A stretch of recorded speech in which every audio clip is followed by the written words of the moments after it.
இப்போலாம் morning routine எடுக்கவே முடியல. ரொம்ப பிஸியா போகுது மார்னிங்கே. ஏன்னா, என்னுடைய வேலைகள் முடிச்சுட்டு, வீட்டு வேலைகள் முடிச்சுட்டு, பிரேக்ஃபாஸ்ட், லஞ்ச் எல்லாமே செஞ்சு முடிக்கிறதுக்குள்ளவே ரொம்ப டைம் ஆயிடுது. இன்னைக்கும் அதே மாதிரி தான். வாட்டர் டேங்க் கிளீன் பண்ண ஆள் வருவாங்க. தண்ணி வராதுன்னு சொல்லிட்டாங்களா, ஸோ காலையில எந்திரிச்சு மொத்தமா 2 ஈடு துணிய வந்துட்டு வாஷிங் மிஷின்ல லோட் பண்ணிட்டு, அத காய வச்சு, அத அலசி எல்லாமே பண்ணி முடிக்கிறதுக்குள்ளே ரொம்ப லேட் ஆயிடுச்சு. எனக்கு 2 குட்டீஸுமே சி செக்ஷன் தான். யாருக்கெல்லாம் சி செக்ஷன் பண்ணாங்க அப்படின்னு கீழ கமெண்ட்ல ஷேர் பண்ணிக்கோங்க. ஸோ நார்மல் டெலிவரி அப்படின்னா நம்ம வயித்துல துணி கட்டுவாங்க. ஸோ அந்த அளவுக்கு தொப்பை விழாது.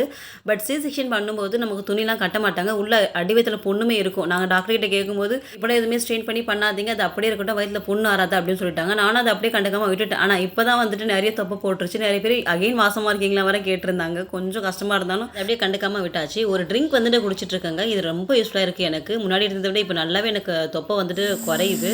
நான் இதோட மெஷர்மெண்ட்ஸ் எல்லாமே ஃபர்ஸ்ட் கமெண்ட்ல பின் பண்ணி வைக்கிறேன். இதுக்கு தேவையான பொருட்கள் கருஞ்சீரகம், வெந்தயம், ஓமம், சீரகம், பெருஞ்சீரகம் அதாவது சோம்பு இது எல்லாமே நல்லா ட்ரை ரோஸ்ட் பண்ணிட்டு மிக்ஸில போட்டு நல்லா அரைச்சிட்டு நைட்ல ஒரு டம்ளருக்கு 1 ஸ்பூன் கலந்து குடிச்சிங்கன்னா தொப்பை கண்டிப்பா குறையும்.